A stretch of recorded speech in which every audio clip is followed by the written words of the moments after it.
This man caught his wife of 10 years cheating on him and got a DNA test on his kid and found out his kid wasn't even his. I also found out that the kid is not ours today. And so he confronted his wife on their anniversary because he found out she was on dating websites behind his back using the Cheater Buster AI. Give her this and see if she knows anything about it. So he questioned if the kid was even his because she was obviously cheating. So he decided to act like he was going to give his wife a present for their anniversary, but in reality it's the DNA test and proof of her cheating. How are you doing? Good. I want you to guess what the surprise is. What do you think it is? Tickets to Malibu? I'd say something else. So this is our child. It doesn't belong to me. And also, why you're on this app, like, I don't know how to do it every kid right now. First of all, that's not me. I have no clue what you're talking about. You can take it and leave, or you can just leave.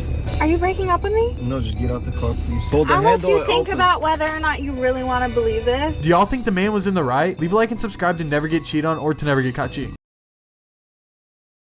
This man caught his wife cheating on him and actually ended up getting a DNA test, and he found out the kid that he's been raising for 3 years is not even his. And so he decided to confront her and he got it all on video. A gift for me? What is it? Open it up.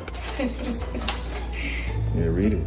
What is this? I just want you to know that I know she's not my daughter. Why would you do this? She loves you though. Why would you cheat? I didn't cheat. Why would you cheat on me? I didn't. That's proof right there. But babe, really, out of all days, you had 3 years to give this to me. Now you want to give this to me? But imagine raising a kid for 3 years and the kid's not even yours. That has to be an unbearable type of pain. I cannot lie to you. What would y'all have done in this situation? Would y'all still raise the kid or what? Leave a like and subscribe to never get cheated on or to never get caught cheating. All right, buckle up, folks. Today we're diving into the jaw-dropping tale of a woman who cheated on her husband and, wait for it, claims she doesn't regret a single second. In fact, she insists it saved her marriage. Yep, you heard that right. Apparently, betrayal now doubles as a relationship booster. Forget couples counseling. Just grab a side fling and call it self-discovery. Now let's get into the backstory. This 36-year-old woman has been married for 8 years now, to the same guy she met in high school at 16. The kind of sweetheart story that Hallmark movies milk for all they're worth. Except there was that awkward 3-month blip in her last year of university when things got rocky. Stress does that, apparently. Makes you question everything, including the guy who's been by your side since acne was your biggest problem. So during that break, she tried seeing other guys.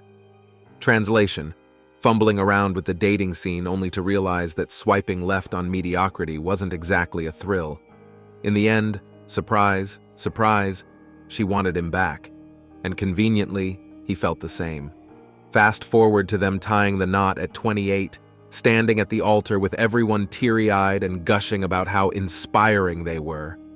Because nothing says relationship goals like surviving one short-lived detour before locking it down for good. Cue the inevitable "he got complacent" narrative. Suddenly, Prince Charming morphs into a potato chip devouring couch ornament. He stopped running, stopped making her tea, and heaven forbid he wasn't up for bedroom acrobatics on demand. Oh, the horror.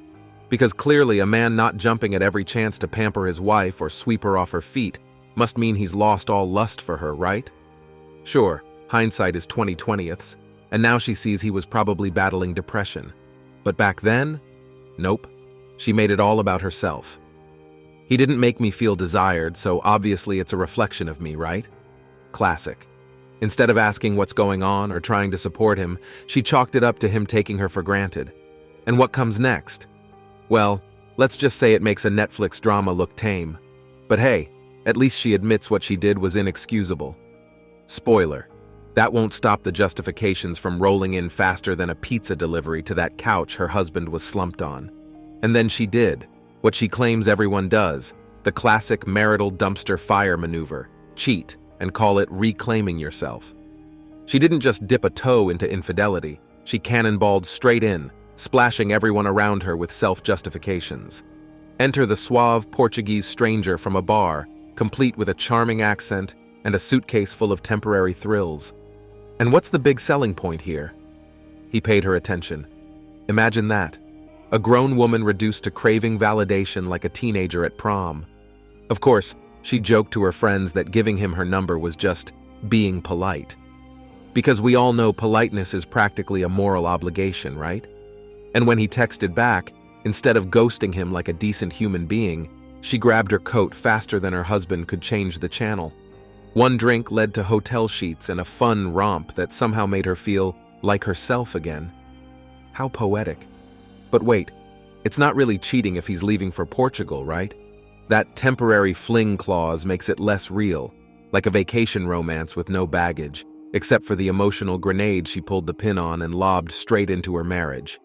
Oh, and let's not forget the piece de resistance, feeling sad when her Portuguese knight packed up and left. Sad? Lady, your husband is the one who's about to be emotionally sucker-punched. The irony is chef's kiss here. It's absolutely hilarious how this woman with zero self-control could only focus on the sex part while her husband was spiraling into depression. She's out here complaining about feeling neglected, but instead of taking a second to be a supportive partner, she runs off and gets her validation from a guy at a bar. Because why not, right? Her husband's emotional crisis? Completely secondary. He's dealing with depression, feeling like a ghost in his own home, and she's out there thinking, well, this is really about me and my needs. Here's the real kicker. She has the audacity to claim it saved their marriage, as if cheating on him somehow woke him up to the depths of their love.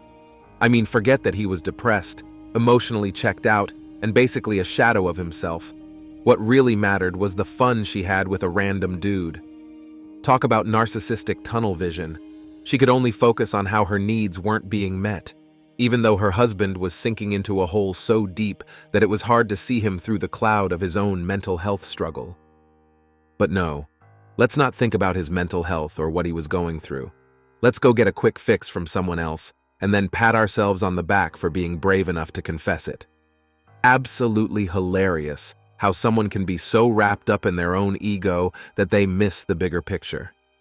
And then came the late-night guilt Olympics, tossing and turning while replaying your betrayal like it's some twisted rom-com. She wasn't losing sleep over if she'd done something wrong.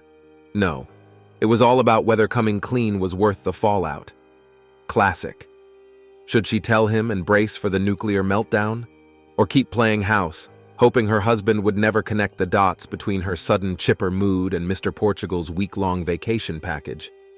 The dilemma gnawed at her. Confess and risk everything or carry the secret like some self-appointed martyr of marital rejuvenation. After all, isn't honesty the best policy? Except when it blows your whole life to bits. And just when she thought she'd figured it out, stay tuned for part 2. This mess is just getting started. And that's it for today on Sigma Traits. Make sure you hit that like button, smash that subscribe button, and don't forget to ring that notification bell. Support this channel through membership. You can also support through PayPal, link in the description. Let us know your thoughts in the comments below. See you all tomorrow.